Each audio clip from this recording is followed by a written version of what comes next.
Hi, everyone. My name is Madora Champagne. I am running for re-election to the Norfolk School Committee. I have been on the local school committee since 2018, which is coincidentally also the last time we had a contested race for local school committee. So I find myself here again, and I'm happy to be here. Things have certainly changed since 2018.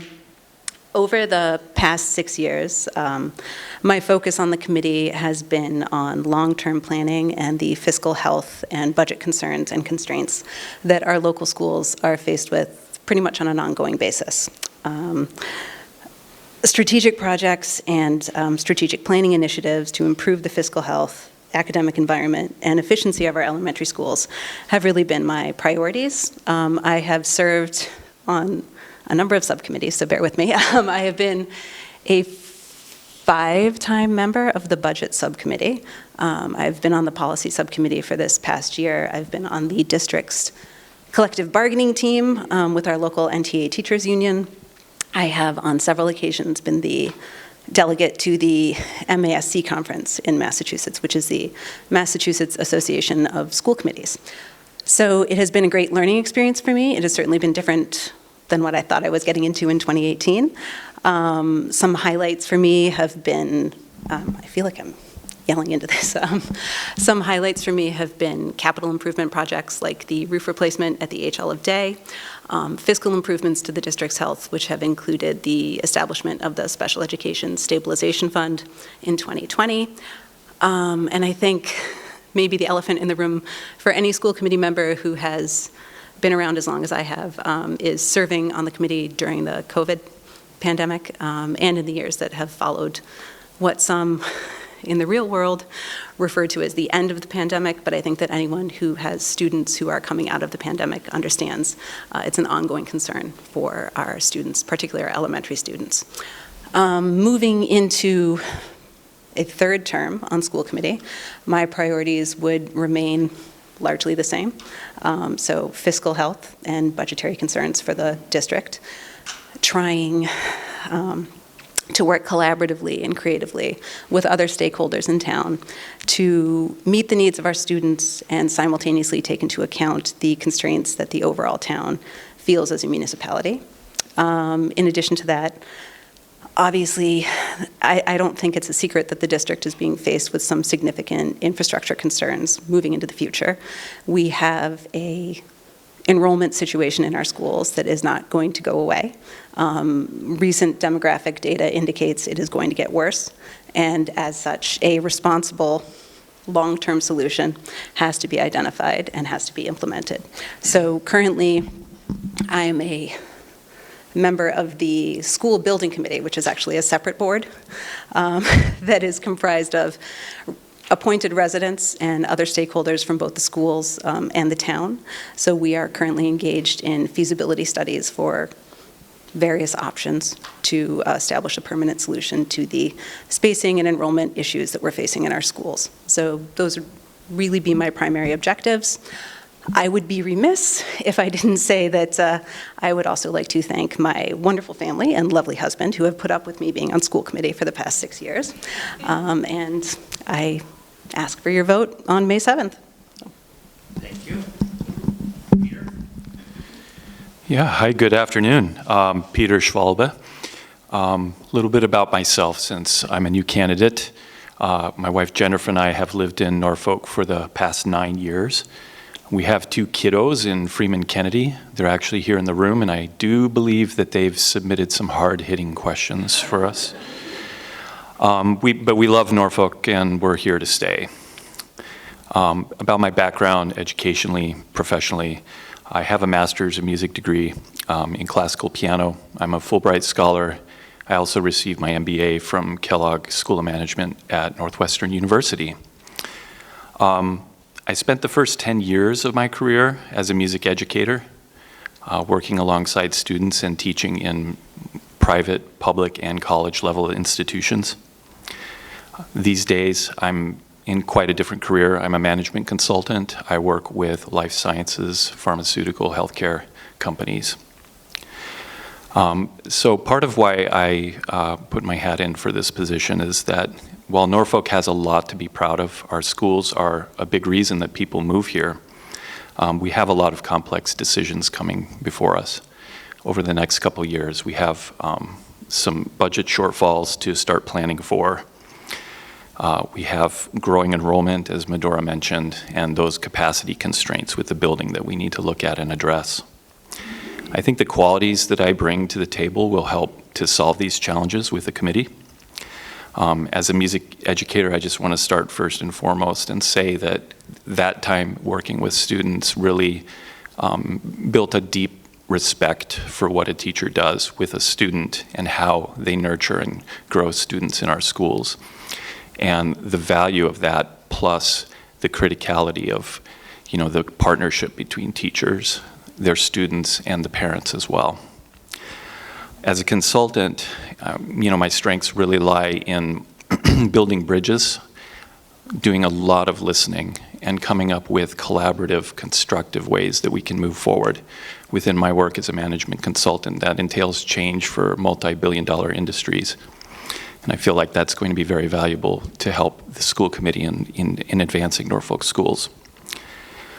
Lastly, I also have spent time volunteering in the community. I served some time as an associate member of the planning board, and I was also part of the early stages visioning and laying groundwork for the future Metacomet Greenway bicycle trail. So with all of that experience, I really look forward to helping the Norfolk School Committee and helping advance Norfolk schools.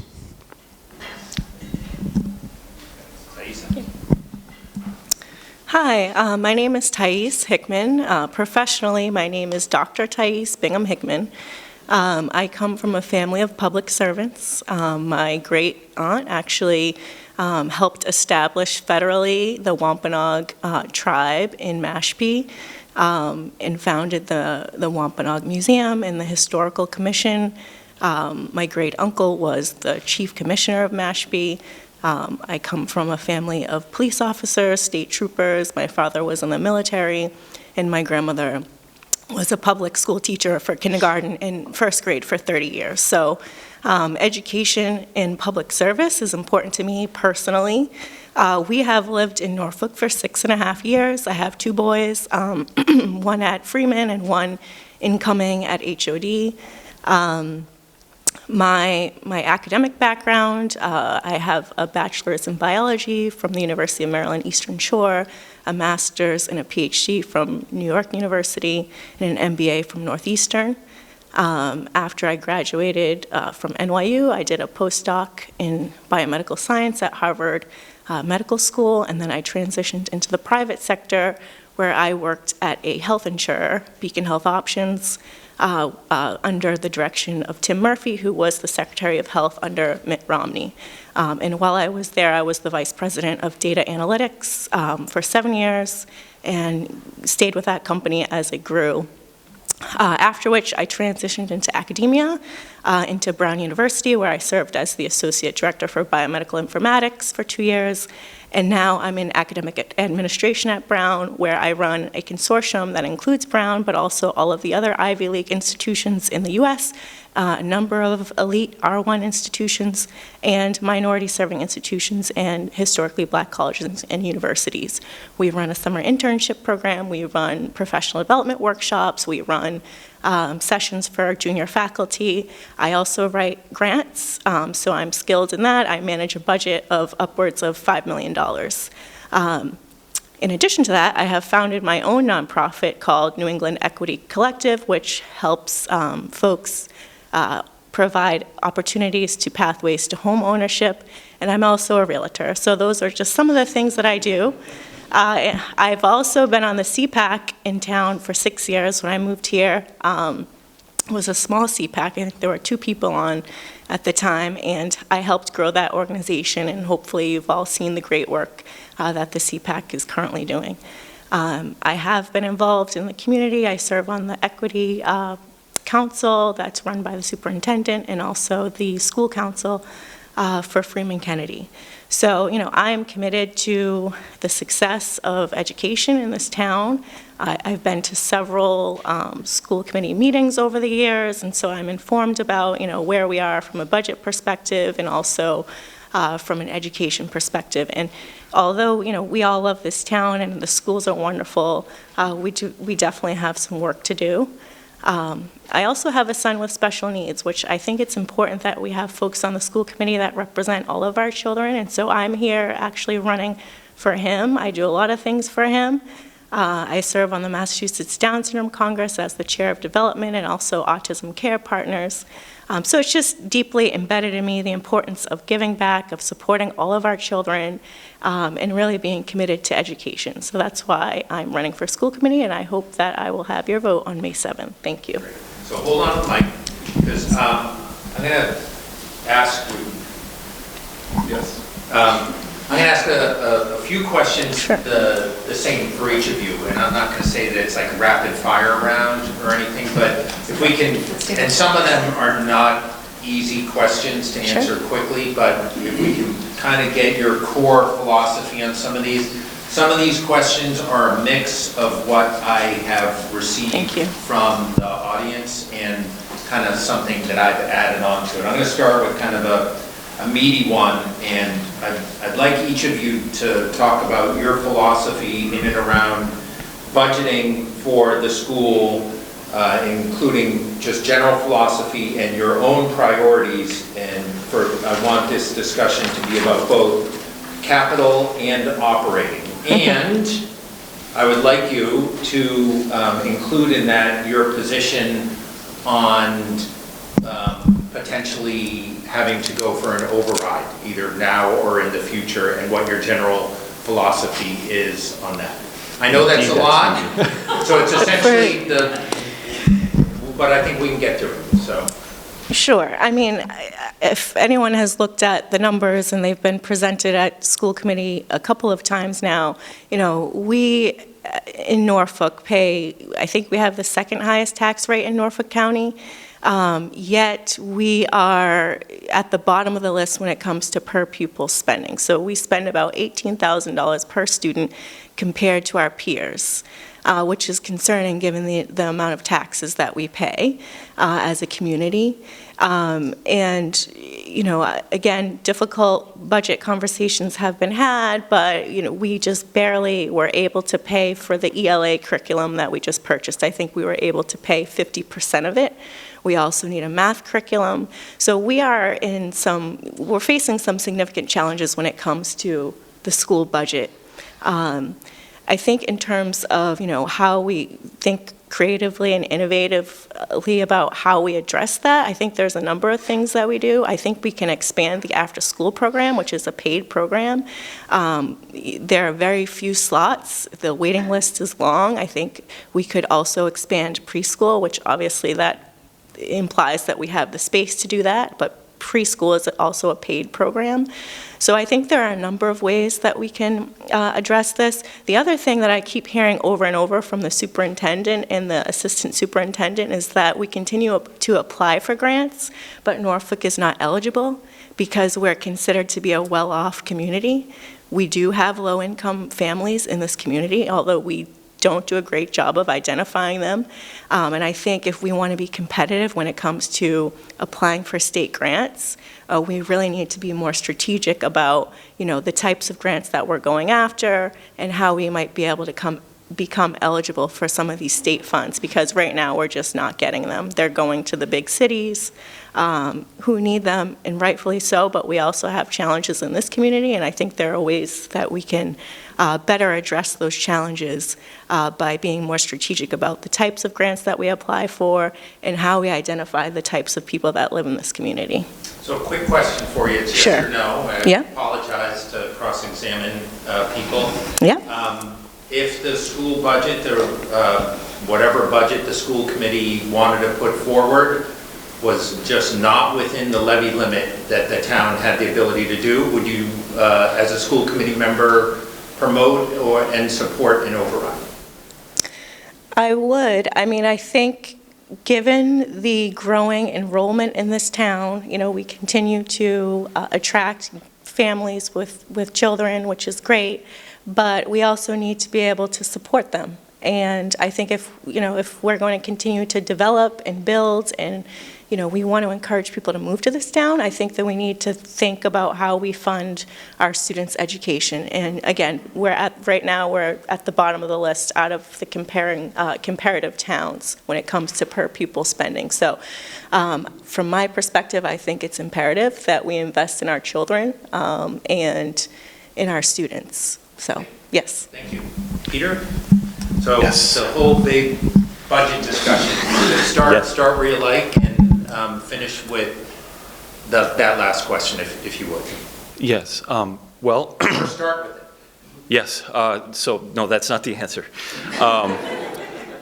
The last 8 weeks I've spent time speaking with many, many residents of all different backgrounds. So parents, board members, retirees as well. And our fiscal year 2025 budget, I mean, it's clear that that is the number one thing we need to have our eyes on and working together collaboratively to solve when we start looking at the 2026 fiscal year. Level services was an 8.5, 8.9% increase, something the town could not afford. I believe that all school budget, including of KP and Norfolk, I think it's about 56% of the entire town budget. So it's a pretty large share to begin with. So school committee administration came back with a 3.17% increase, right? And that entailed cuts to staffing like math specialists, tech specialists, library resourcing, things of that nature.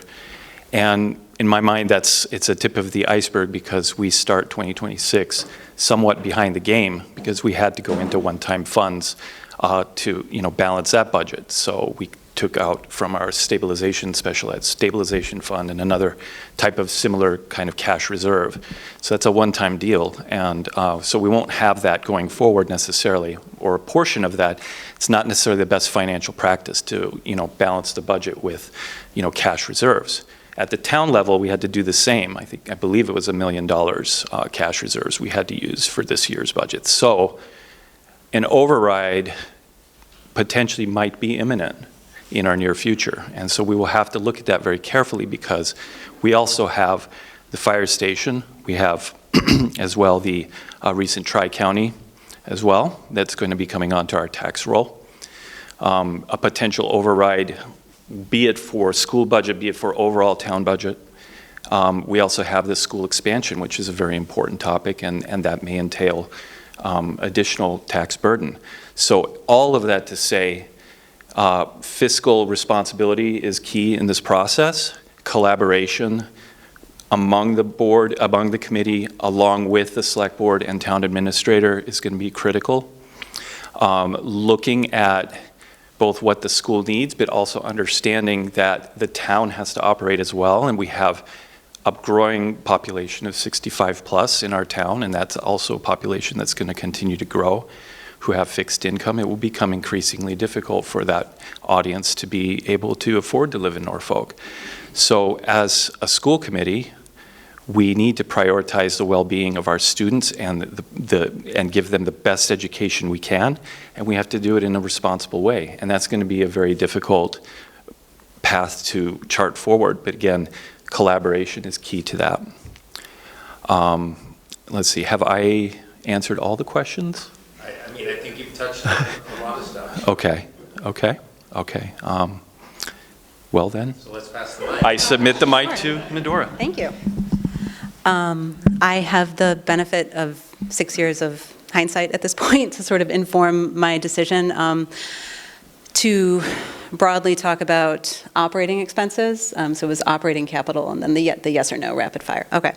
From an operating expenses standpoint, what I've come to learn over the past 6 years and for the time that I was paying attention to the local schools before I joined the school committee, Norfolk is in an interesting situation, partly due to something that I think most of us have tried to put in the rearview mirror, which is the sort of housing-related recession of 2008, 2009, 2010. During that time frame, our local schools made drastic cuts to their budgets, cuts that we are not close to contemplating yet. Significant, as did King Philip, as did a majority of the districts across the state. Subsequent to that, the town has been a wonderful partner in trying to restore funding back to the schools. However, we have seen a dramatic spike in enrollment as we are trying to recover from drastic cuts that happened now, many years ago. We have never caught back up. So if you are talking about a level services budget compared to what we were doing in 2007, it's not close. Year over year, the town has been really a wonderful partner from a budgeting standpoint with the local schools. We have had years where we have worked creatively to establish a budget that met the needs of the municipality and met a level services relative to what we were working with year over year in recent history, need for the schools. We have also had years where in the event that additional funding was available in the fall, the town has made a good faith commitment to restore funding back to the schools and has kept that commitment. It has been a very good partnership. However, in a year such as this year, where we, a level services budget would have been in the neighborhood of an 8 to 9% increase, which the schools readily recognized was not a number that was going to be something that could be carried by the town. Looking at what we are reducing this year, we have been aggressive in protecting classroom positions, but we are losing some significant assets to the district. Going forward into next year, we've now accessed one-time funds from special education stabilization funding. We have diminished that account by 50% by accessing those funds. We maybe have one more year where we can go to that well. Moving forward, there's very little room for creativity in how we can continue to appropriately meet the needs of the students in the district without additional funding coming from the municipality. And our enrollment is not going to be dropping. So I think that at the town level, communication and collaboration are key.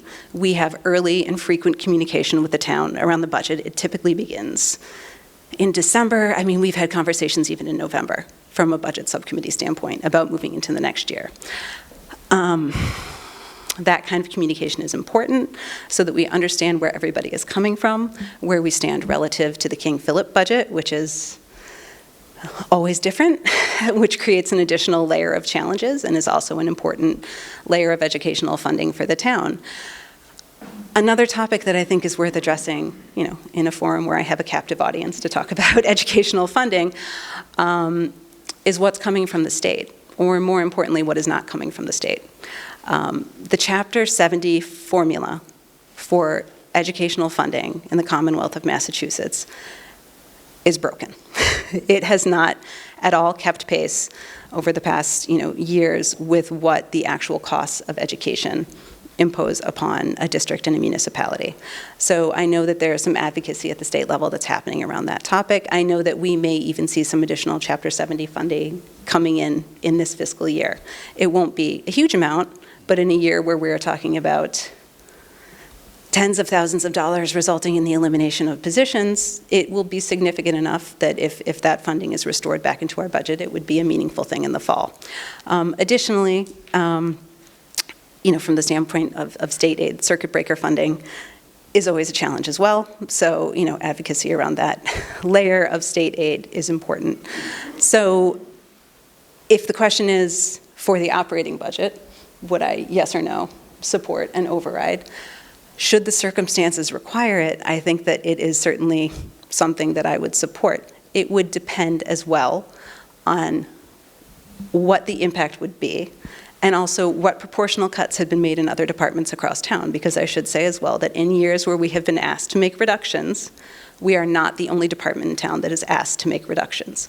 The town is equitable, and the sting is felt at a proportional level across all of the departments in town. With respect to capital expenses, so a debt exclusion for a potential expansion at Freeman Kennedy, or whatever solution is identified. That is a project that has been under consideration since 2017. It predates my time on the school committee. I've been working on it for 6 years. I have no doubt in my mind that we have a problem, and that the available solution, whatever is selected and put forward by the school building committee, so not the school committee, but the separate committee, whatever is put forward will be the best option for long-term solutions to the problems that we're facing. Any solution is going to bring with it significant expense. And so ultimately, the important thing is that we all understand that it is a community issue. It will impact individuals who have kids in the school system. It will impact individuals who have not had kids in the school system for decades. It will be, as was the case with fire station in the original public safety building project, a town-wide decision. And so there will be, if we're going through, debt exclusion voting, there will be not only a town meeting vote, but a ballot vote. Everyone will have a chance to have their questions answered, everyone will have a chance to be heard, and everyone will have a chance to vote. So it's not up to me, to say whether or not we are going to, spend whatever the amount of money is going to be required to solve the problem. It's going to be up to the town. My responsibility as a school committee member is to have confidence in the solution that we're putting forward and, a firm understanding of what has led us to that recommendation. So now that you're holding the mic, I know you've been involved in this particular capital project for a while. From a personal perspective, what you know, whether a debt exclusion would be required or not, is this an expansion, a potential expansion that you think is inevitable, and do you personally, as a school committee member, support it? I cannot say what solution I support because we haven't finished feasibility on what the various options are, but do I support an expansion? Yes, because I know that the data supports that we have. We already have an enrollment situation and a space constraint happening in our existing school buildings. Recent demographic data indicate that we're going to see the addition of, a couple hundred additional students into the school system. At the end of the day, as a school committee member, my responsibility is to advocate for the best interests of the students and of the district. We do not have sufficient space to hold students based upon the data that we have right now. So something, whatever that solution is going to have to happen. Okay. So, and I have an individual question for both Peter and Taies as well, and we'll get to that because I have another question for all three of you, and we'll start with you. Okay, awesome. This is a part of a question from a member of the audience, and I've rephrased it a little bit and added a little to it. So, as a school committee member, what would be your position if a parent approached the school committee and expressing an interest in not allowing a rainbow or pride flag in the classroom, and relatedly, what do you think the school committee's role is on DEI issues in and around the operation of the schools? Okay, so I would direct that parent well, first and foremost, just from a procedural standpoint, I should say, I would direct that parent to the building principal and the district administration. The school committee has very clear policies in place around what can and can't happen in schools, and we are cognizant of everyone's rights and responsibilities in creating an inclusive and equitable learning environment. It is not the role of the school committee to dictate what is present in a classroom or what symbols might be present in a classroom, absent those things that are explicitly listed in our policies. With respect to the broader DEI question, we as a district have undertaken a, I think, 2+ year district-wide equity audit that has touched on questions of inclusivity and equity on a number of different levels, both with respect to students and with respect to staff. I think that the feedback we have received from that audit indicates that there is work to be done, and we are undertaking that work. Both of the buildings have current building improvement plans that include identifying and eliminating bias in instruction and creating an equitable learning environment. The district's strategic plan also touches on this in some detail, and there has been some great conversation around it at recent school committee meetings. We begin every one of our meetings by reading the mission statement of the district, which I will paraphrase here, but it's essentially to create a safe, joyful, and challenging learning environment for the diverse students that our district serves. So I have been living that mission for the past 6 years and would continue to do so if reelected. Great, thank you. Peter, same question for you, and then I have another question for you. Sure. Yeah, I mean, in terms of the flag question, so, I mean, there's not much more we can say about that. It's the school committee, isn't really, and shouldn't be involved in managing the day-to-day activities of the teacher. That's something for the administration, the school principal, and the teachers themselves to determine and use their judgment on, and I trust that they do. As to DEI, I think I echo what Madora said about the journey that the schools are on. I personally witness a lot of good things. I think there's a lot of things that the Norfolk schools can be proud about. I can list a few. I think of this year we initiated Family Heritage Night, which is, I think, a wonderful tradition. I think that they should start doing annually. Some other things that I listed. This past December, Major General Dana Pittard, 2-star general, came to FK, did a presentation to the students, talked about his family's history in slavery and civil rights. And he also talked to the students about his personal career path and his success and his keys to success. It was a fabulous presentation, and I think I'd encourage the administration to find more ways to do that. So, I mean, I think those are just 2 examples. But again, from a school committee perspective, we have to have a trust with the administration and the school and the teachers themselves to exercise their judgment in how they plan activities and how they make the school a welcoming and safe space.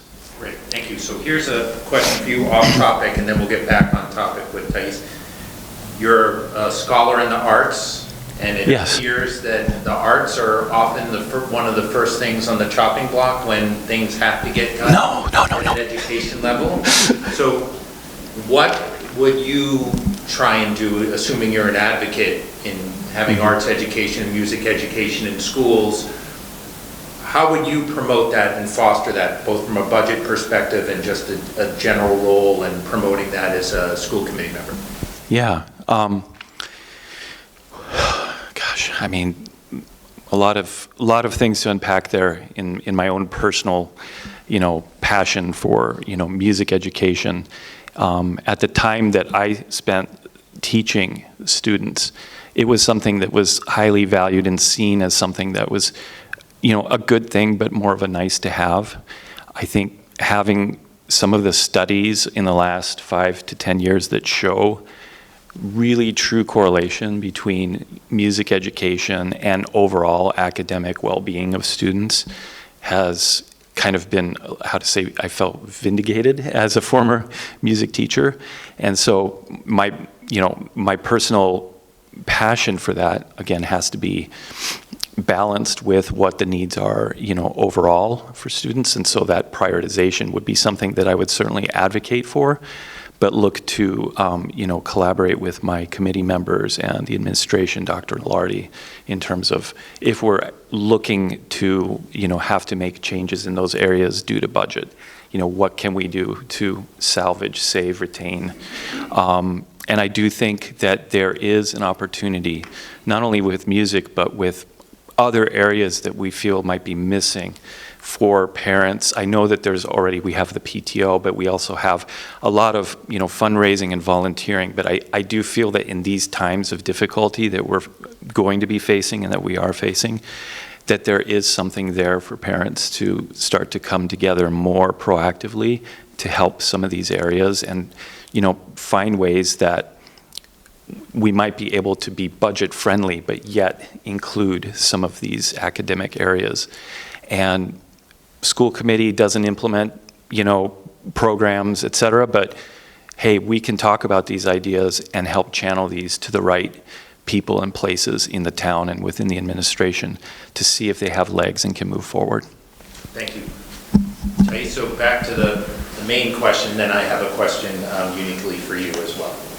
Sure. I also believe that, as a school committee member, it is not up to us and not our responsibility to dictate what is presented in the classroom or the curriculum that the teachers teach in the classroom.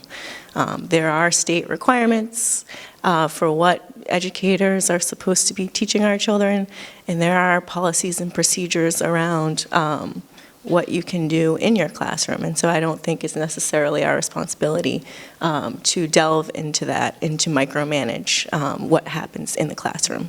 School committees are here, this school committee is here for policy and not necessarily to dictate what happens in the classroom. So that's my position on that. Is there a follow-up question for me? Yes, so you had mentioned in your opening remarks issues in and around, you have a special needs child.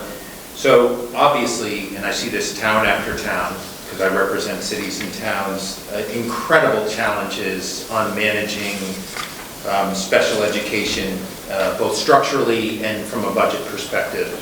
Can you share your perspectives on what you would try and bring to the table when it comes to handling both the policy end and the budgeting end in and around special education? Sure, and I guess I'll tie this back to DEI, because when we talk about diversity, equity, and inclusion, we're not just talking about race, we're talking about equity, we're talking about children with special needs and other abilities. So to me, that encompasses all of that.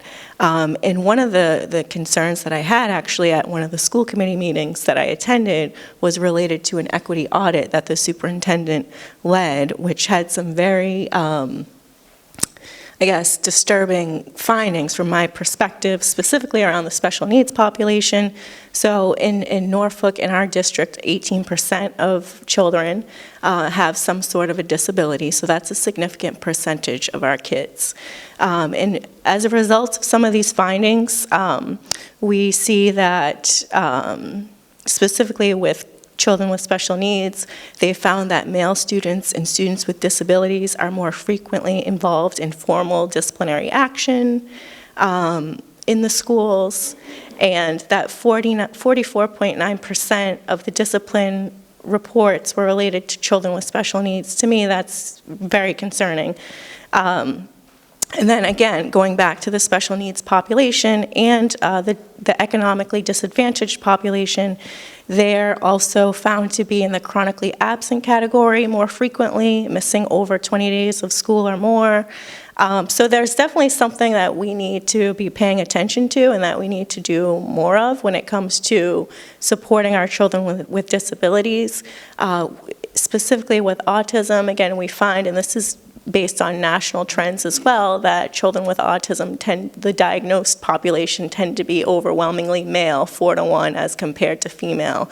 So how are we supporting our female students with disabilities, and how are we supporting them? So I think there's a number of challenges that we need to address when it comes to our students with disabilities, and also, again, to your point, it's a significant expense, right? And so how can we do a better job of addressing their needs, but also being cognizant of the costs? How do we keep our kids here? Because sending kids out of district because they have special needs is a significant expense as compared to keeping them in district. So I think there's a number of things that, when it comes to the special needs population in Norfolk, that we need to do a better job of.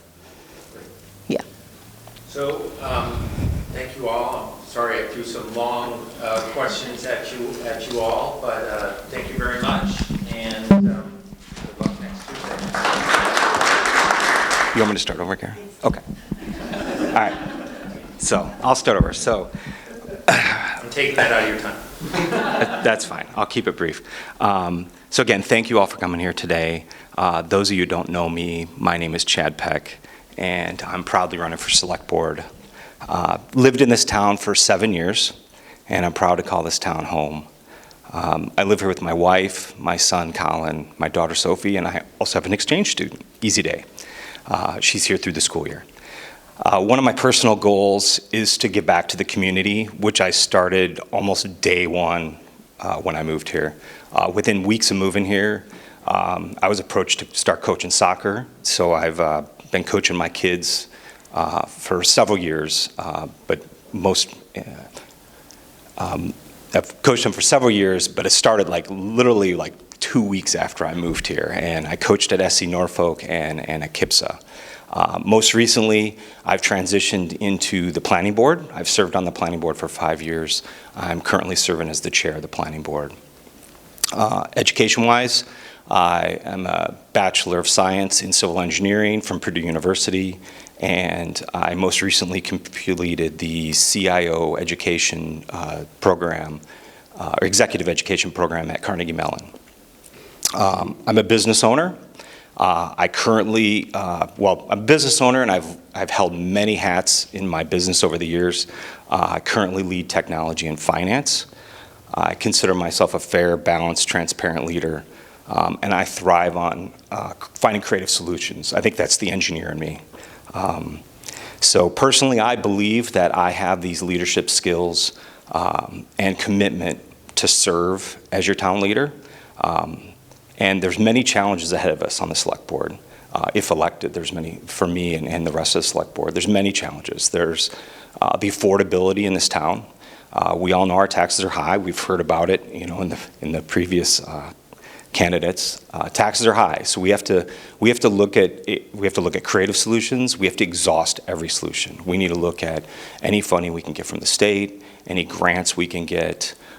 We need to have a strong relationship with our state rep and state senator, and just exhaust all the options that are out there. The other thing that we can do is smart growth. So we want smart and responsible growth. And if we can grow our business districts, that will increase tax revenue, which will then provide some relief for all the residents here in town. I kind of have a unique perspective on that. As a planning board member, as a planning board member, I've been involved in our master plan, which we're going to be finishing up here shortly. So one of the key components of that master plan is to look at that smart growth in key areas. And so one of the reasons you might be asking is, well, you're on the planning board, why are you running for select board? Well, part of the planning board was to create this master plan, which is going to be finished very soon.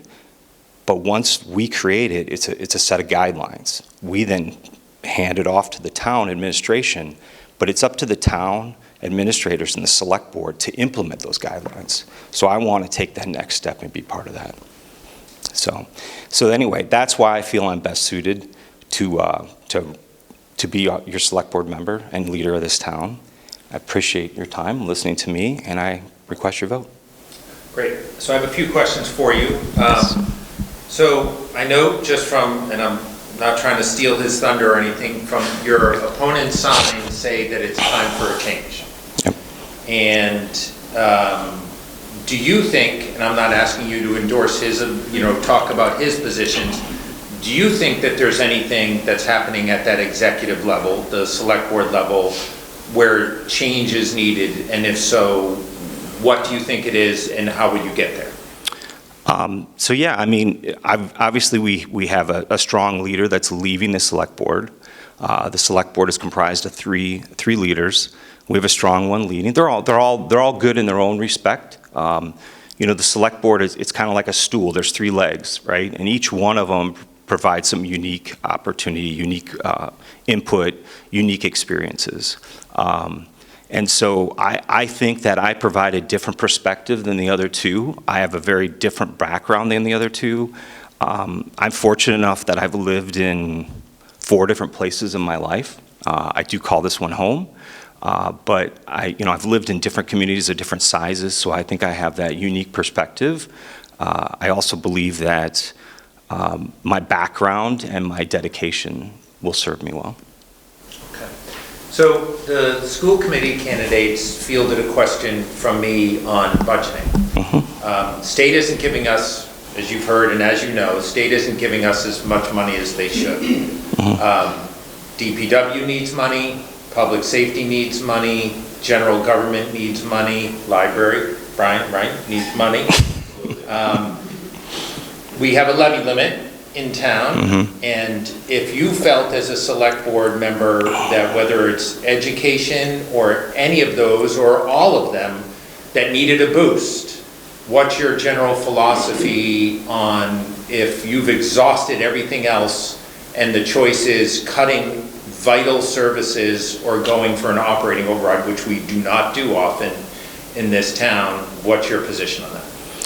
Well, you took away the exhausting all options, because that was what I was going to say. But so if you've exhausted all options and you're left with two choices, like you said, I think it comes down to a balance. You first need to look at and bring in the data, analyze it quickly, and make a decision. I do that all day long in my business, and so that's something that we need to look at a balance. Life is all about balance. So we do need to look at a balance, and maybe it's a mixture of do we reduce some things and ask for some overrides? I don't know the answer to that right now because we don't have all that information. But no philosophical objection to seeking it if the community needed it. No philosophical option. It's really about balance. You got to look at the data and understand the data, and then look at what the balance is that's going to be the best fit for the community. Okay. So I have some other questions. I'm just trying to get to some from the audience. So we just had three really excellent school committee candidates talking about some of the priorities that they have for the school. This is a massive portion of our budget. The select board is responsible, along with the advisory committee, in presenting a budget and making those hard decisions on what that budgetary motion is going to be. What is your perspective on obviously an approach to the largest component of our municipal budget? So with regards to your perspective on education funding, you've heard a number of challenges both on the operating and the capital side. What is your perspective? So, obviously education is key. They are our future leaders. That's our future and so, again, I'm going to go back to the word balance, but it is a balancing act. But I do believe that we need to put every effort we can into funding the school and funding the needs that they have. And if, and then you got to look at what does DPW need? What are our other services need, whether it be fire, police, or any of those. And we look at balancing those needs, because the needs vary from year to year. We look at balancing those needs as they come up. Okay. So right now you're the chair of the planning board. Yes. Important job. Yes. Takes a bit of work. A little bit. I can promise you here today that you will be tripling the amount of time that you'll be spending. Kevin, am I right? No comment. That you will be spending 15 to 20 hours a week. And I know you work. And I know you've got kids. Right. How are you going to find the time to do this?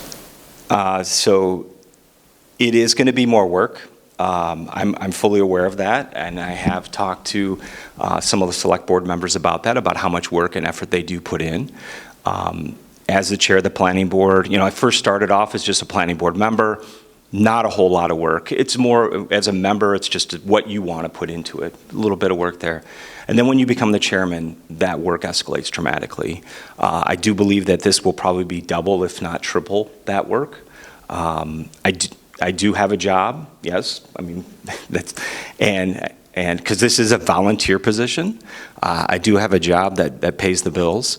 I work remotely, so there's a benefit there that I don't commute. I typically travel like once a month, and I've managed that very well with the planning board. I typically attend all those meetings in person, occasionally remote when needed, but typically attend those in person. I work, weekly. I'm in communication with our town administrator just to make sure we're moving forward on target, on task. I know I'll have to do the same as a select board member. My children are a little bit older. I'm a little fortunate there. I don't have young children anymore. I have one in college and one who's a junior in high school. She'll be a senior next year, so she's driving. For those of you that have young children, enjoy it. It's a great time because it changes dramatically when they can both start driving. It's like all of a sudden you have this free time and they're just gone. I think between all that, I'm at a point in my life where I have freed up some time and working remotely. I'm ready to roll up my sleeves and put in the work. You mentioned housing. We obviously have a big zoning piece coming up at town meeting that you've worked really hard on.